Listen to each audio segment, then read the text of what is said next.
नमस्कार, जोहार। स्वागत करता हूं आप सभी का आपके अपने YouTube चैनल आज़ाद जेपीएससी अकेडमी पर। तो आज है झारखंड का फ्री हिट 5।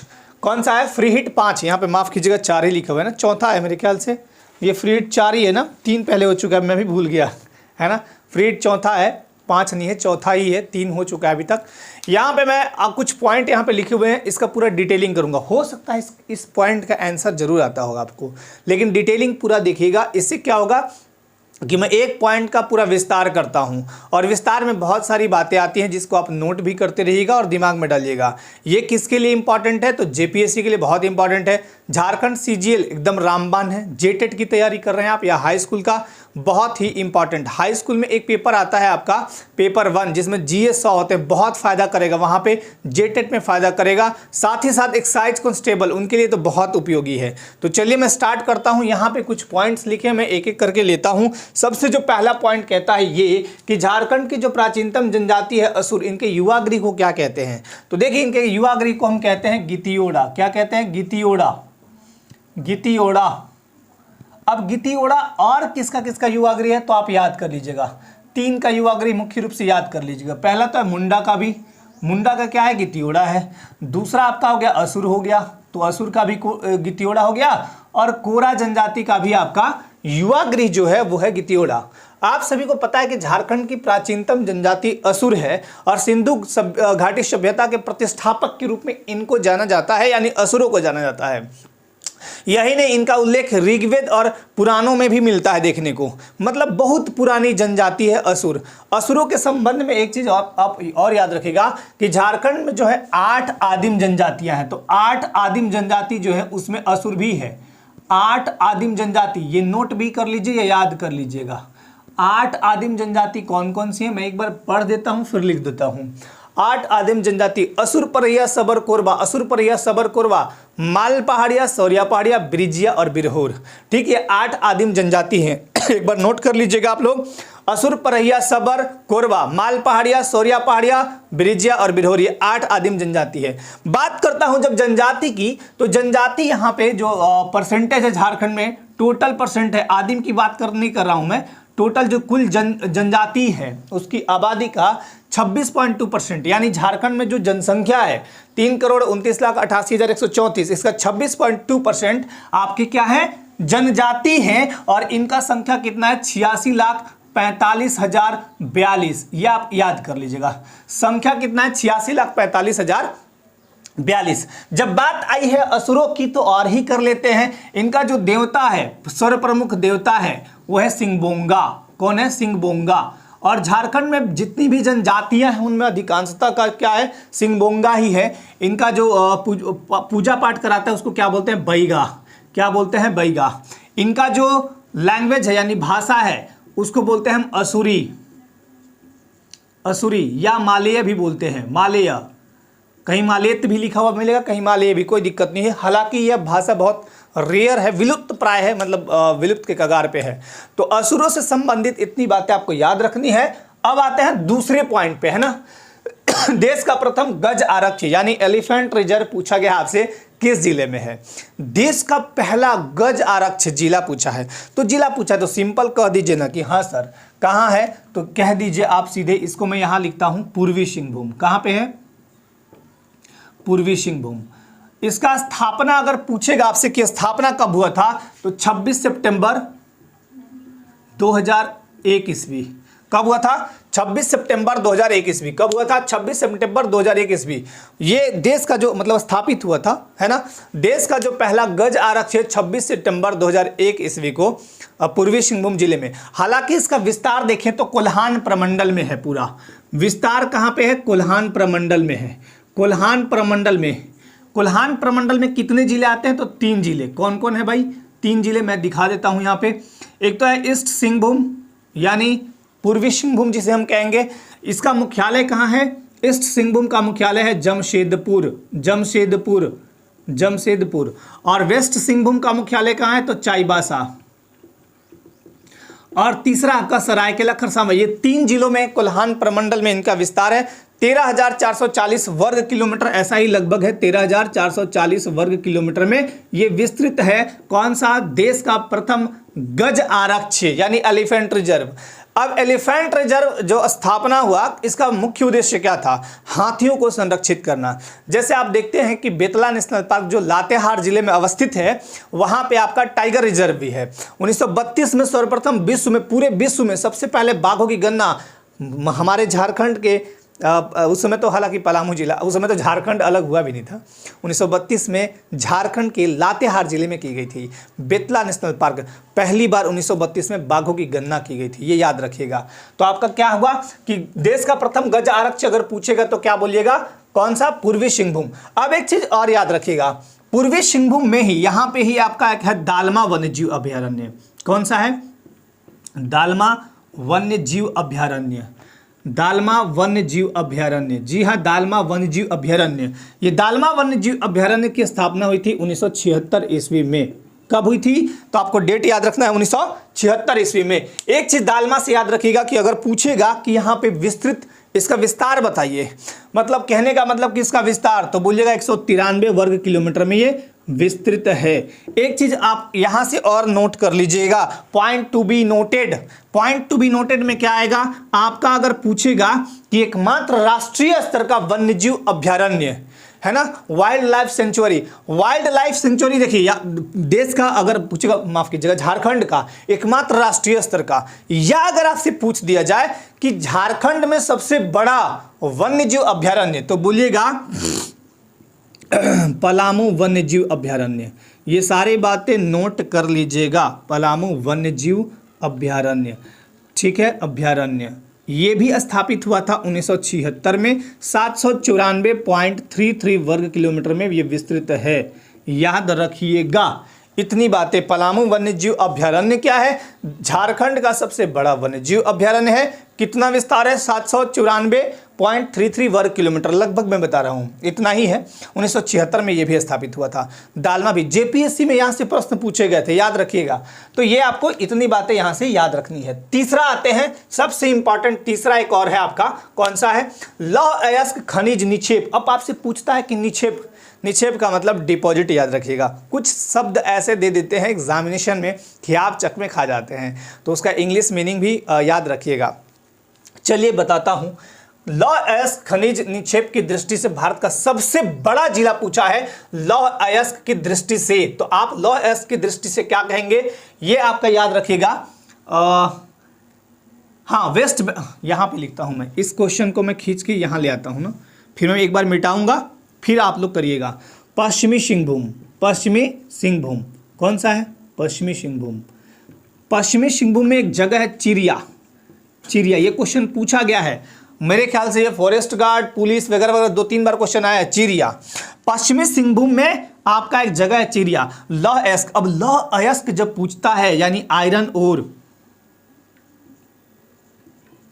तो इसका देखिए बहुत सारा होता है। जैसे आपको बता दूं, सबसे पहले हेमा मालिनी बहुत फेमस है। हेमा मालिनी यहाँ पे आई थी झारखंड में, तो लोग चिल्ला रहे थे, चिरा रहे थे, चिल्ला रहे थे, चिला चिरिया, याद रखिएगा। कहाँ आई थी? पश्चिमी सिंहभूम। शुक्र मनाइए कि पूर्वी सिंहभूम नहीं आई, नहीं तो जमशेदपुर का स्टेडियम खचाखच भर जाता। तो पश्चिमी सिंहभूम में आई। पश्चिमी सिंहभूम में आपको क्या रखना है? हेमा मालिनी। हेमा मालिनी आयरन का ओर जो होता है, आयरन का जो अयस्क होता है, haematite, magnetite, limonite, siderite, iron oxide, ऐसे करके होता है। तो याद रखिएगा haematite, haematite, haematite Fe3O2, Fe3O2। Haematite अयस्क जो है वो बहुत बढ़िया किस्म का माना जाता है। और साथ ही साथ याद रखिएगा, यहाँ पे थोड़ा हेमेटाइट, ये Fe2O3 होगा ना, Fe2O3 ऐसे कर लीजिएगा, थोड़ा सा सुधार लीजिएगा। एक बार मैं देख लेता हूँ। Fe2O3, हाँ ठीक है, थोड़ा सा सुधार लीजिएगा, है ना।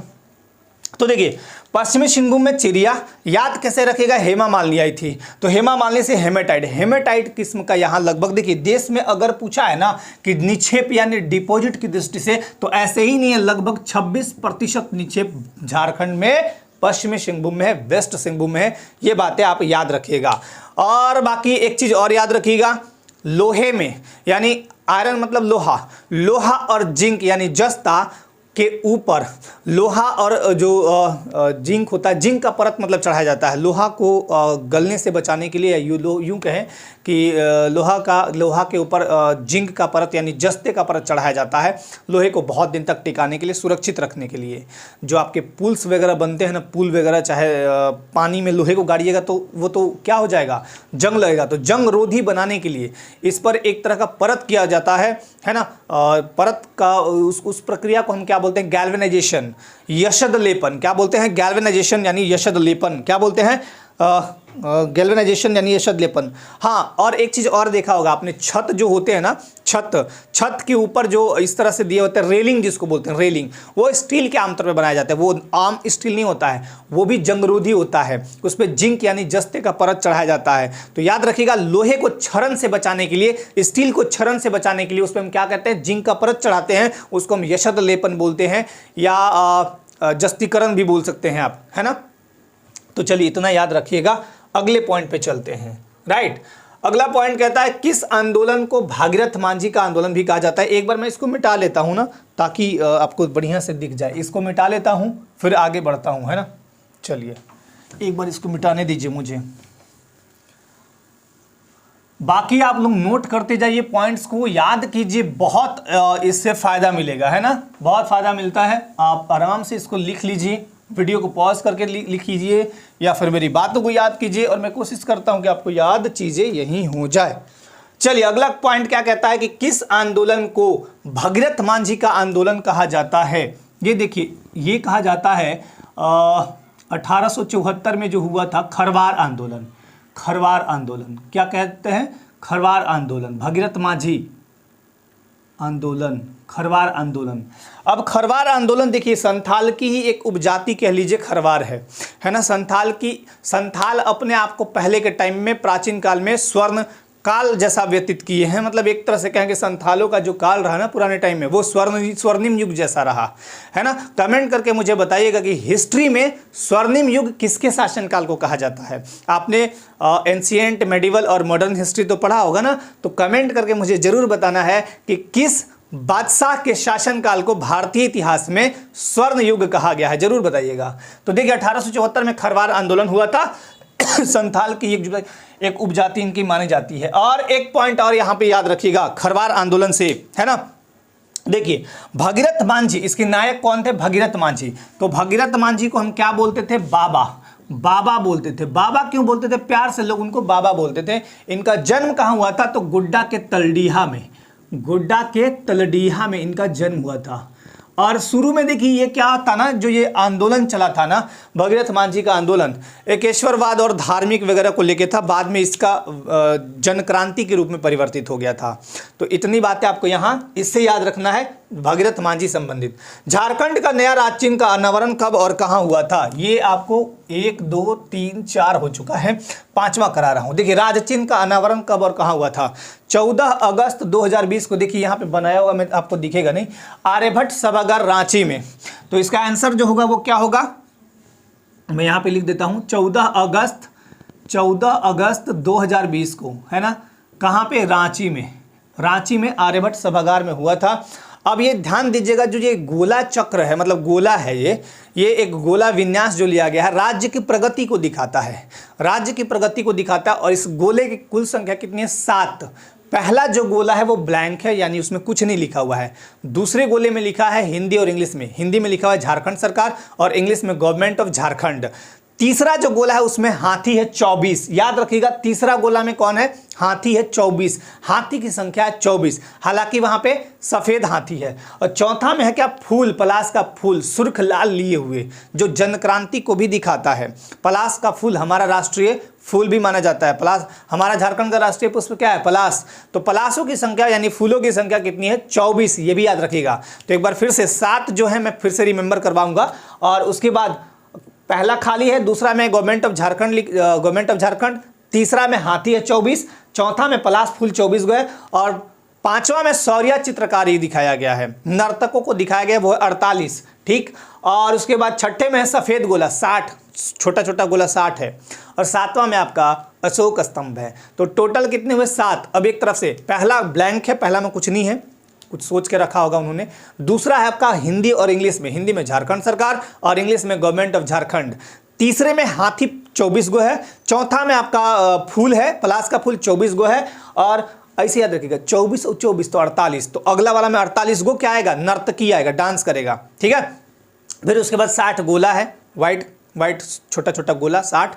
और फिर अंतिम में 7वां में है अशोक स्तंभ। तो ये है आपका झारखंड का राज चिन्ह नया वाला, जिसका अनावरण कब हुआ था, 14 अगस्त 2020 को, और फिर अगले दिन इंप्लीमेंट हो गया था। चलिए अगले पॉइंट पे चलते हैं। झारखंड क्षेत्र को किसके काल में, अब बहुत बढ़िया क्वेश्चन पूछा गया है, कुकुट लाड कहा गया है। ये आपसे क्वेश्चन पूछा गया है, कुकुट लाड कहा गया है, बहुत ही फेमस। और मैं यहाँ पे आपको एक कहानी सुनाऊंगा, थोड़ा शॉर्ट में सुनाऊंगा, राइट। कुकुट लाड किसके टाइम में कहा गया है ना, ये आपसे पूछा गया है। बहुत ही यहाँ पे इंपॉर्टेंट है। देखिए ये कहा गया था चंद्रगुप्त द्वितीय, जिसे हम कहते हैं विक्रमादित्य भी। क्या कहते हैं, विक्रमादित्य। अब चंद्रगुप्त विक्रमादित्य कहिए चाहे चंद्रगुप्त द्वितीय कहिए, इन्हीं के शासन काल में आया था फाहियान ने ही कहा था झारखंड क्षेत्र को कुकुट लाड, ठीक है, फाहियान ने ही कहा था। और चंद्रगुप्त विक्रमादित्य का नाम आप सबों ने बहुत अच्छे से सुना होगा। एक चीज और बता देता हूं, ये तो चंद्रगुप्त विक्रमादित्य बाद के थे, पहले। अब एक शॉर्ट सा कहानी सुना देता हूं आपको। ये चीजें पूछी गई है मेरे ख्याल से हाई स्कूल टीचर या झारखंड टेट में पिछली बार पूछी गई थी। आप लोग क्वेश्चन देखिएगा, है ना। देखिए एक कहानी सुनाता हूं। ये चंद्रगुप्त विक्रमादित्य तो बाद के हैं, ईस्वी वाले में आए थे, ठीक। इन्हीं के शासनकाल में ये बहुत बार क्वेश्चन पूछा गया कि चंद्रगुप्त विक्रमादित्य किसके शासनकाल में आया था। चंद्रगुप्त विक्रमादित्य के शासनकाल में कौन आया था, फाहियान। एक चीज और याद रखिएगा, वेनसांग जो राजा था, वेनसांग 606 ईस्वी के आसपास ये था, वेनसांग। अरे सॉरी माफ कीजिएगा, हर्षवर्धन है ना, माफ कीजिएगा, हर्षवर्धन है ना,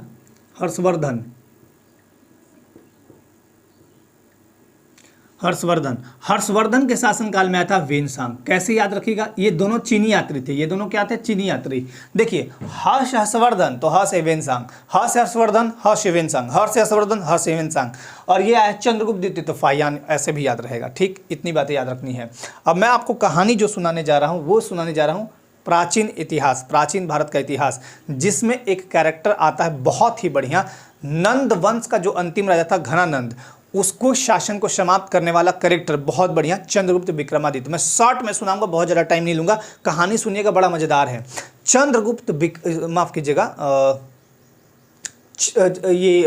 चंद्रगुप्त मौर्य माफ कीजिएगा, मैं फिर से एक बार रिपीट कर देता हूं। देखिए पहले के टाइम में यानी प्राचीन भारत में नंद वंश का अंतिम जो राजा था वो घनानंद या धनानंद, कहीं कहीं आपको मिलता है घनानंद। तो घनानंद बहुत ही क्रूर विलासी भोगी शासक था। उसी के राज्य में एक व्यक्ति रहते थे जिनका नाम था क्या नाम था, चनक ऋषि, है ना, चनक ऋषि। तो चनक ऋषि का एक बेटा हुआ जिनका नाम था, चनक ऋषि के बेटे का नाम क्या था, कौटिल्य, चाणक्य माफ कीजिएगा, यही क्वेश्चन पूछा गया था। तो जो चनक ऋषि थे उनके बेटा, उनका जब पुत्र हुआ तो सारे जो ऋषि मुनि थे वो लोग आए। पहले नामकरण ऐसे ही होता था, ऋषि मुनि रखते थे। तो ऋषियों से पूछा गया कि भाई क्या नाम रखे। तो देखिए आपके पिता का नाम क्या है, चनक, तो बेटे का नाम चाणक्य रख दीजिए, चाणक्य। तो उनका मूल नाम क्या है, यही पूछा गया था क्वेश्चन, मूल नाम क्या है, चाणक्य है। तो मूल नाम चाणक्य हो गया। कौटिल्य नाम कब पड़ा, जब वो थोड़े बड़े हुए।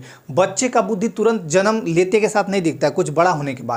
तो जब बड़े हुए तो बड़ी तेज बुद्धि के थे, कुटिल मतलब होता है तेज बुद्धि के, तो बहुत तेज बुद्धि के होने के कारण उनका नामकरण फिर हुआ कौटिल्य। और विष्णुगुप्त कैसे हुआ था उसका मैं शॉर्ट में कहानी सुनाता हूं, विष्णुगुप्त कैसे हुआ था। एक तो कहानी यह है, दूसरा और भी लोग बोलते हैं ना, हिस्ट्री है, कई मान्यताएं हैं। तो हुआ यूं था कि उस समय एक मूरा थी, मूरा का जो बेटा था वो था चंद्रगुप्त मौर्य। मूरा का बेटा था चंद्रगुप्त मौर्य, और मूरा का मतलब चंद्रगुप्त मौर्य की माता का नाम मूरा, लेकिन पिता का नाम कहीं जल्दी देखने को नहीं मिलता है। कुछ लोग बोलते हैं क्षत्रिय का बेटा था, कुछ लोग तो कह देते हैं कि नंदे का बेटा था, घनानंदे का बेटा था, लेकिन ऐसा कुछ नहीं है, कहीं पुष्टि नहीं हुई इसकी, है ना। कोई कहता है शूद्र का बेटा है, तो वो अलग बातें हैं। तो अब देखिए मूरा डांसर थी, वहाँ नर्तकी थी, डांस करती थी घनानंद के दरबार में। वो डांसर बहुत अच्छा थी। एक बार घनानंद और इसका पता नहीं क्या झगड़ा हो गया, और झगड़ा हुआ तो चंद्रगुप्त मौर्य बहुत छोटा था वहीं था, वो देख लिया माँ को, उसके माँ को प्रताड़ित करते हुए बहुत उल्टा सीधा बोला कि राज्य से निकलो तुम लोग दोनों, अपना बेटा को लेकर यहाँ से निकलो नहीं तो मुंडन करवा देंगे, मतलब सर धड़ से अलग करवा देंगे।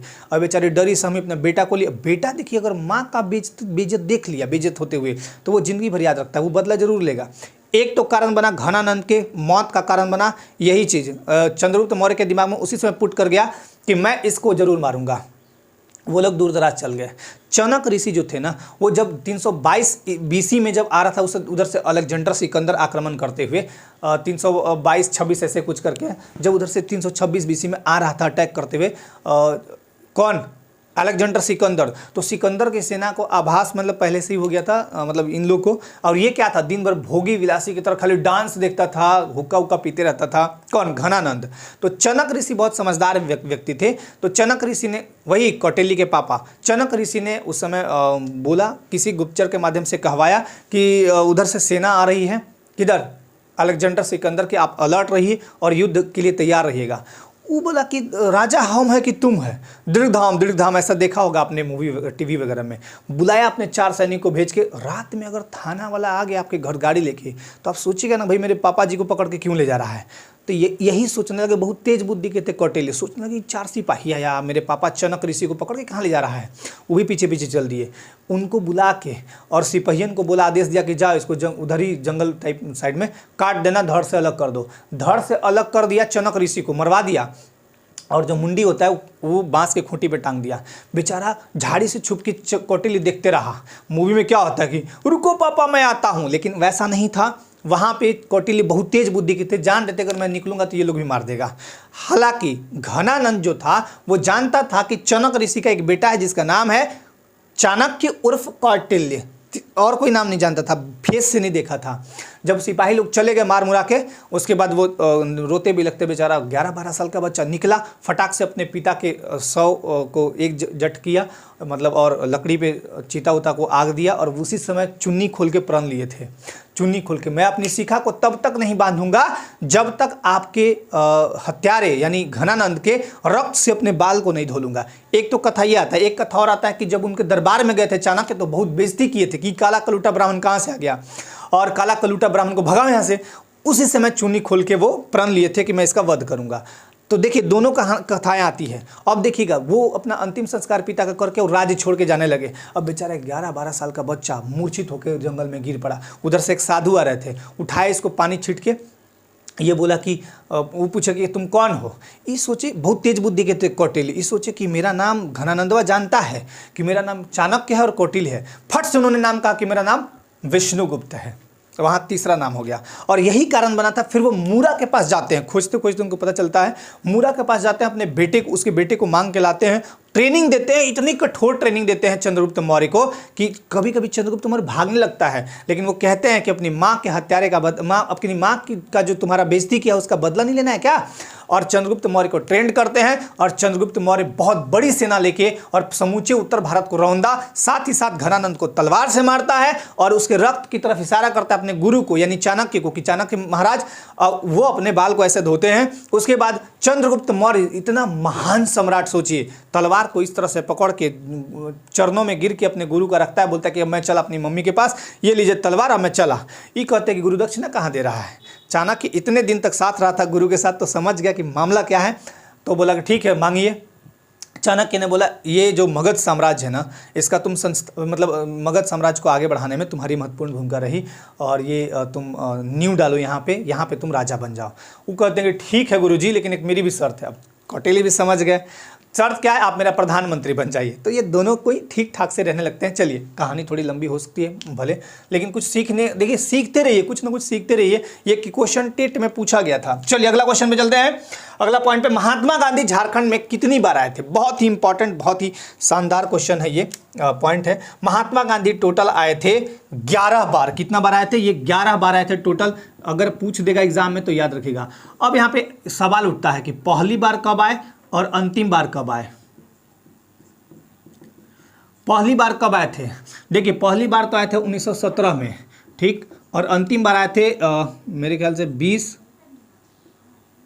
1940 में आए थे, है ना। डेट मुझे भी एक्चुअली याद अभी नहीं आ रहा है दिमाग में। 40 ईस्वी में, 40 ईस्वी में क्यों आए थे? यहाँ पे कांग्रेस का अधिवेशन चल रहा था, कांग्रेस का 53वां अधिवेशन। हाँ, 20 मार्च मेरे ख्याल से होना चाहिए ना, 20 मार्च को ये आए थे यहाँ पे।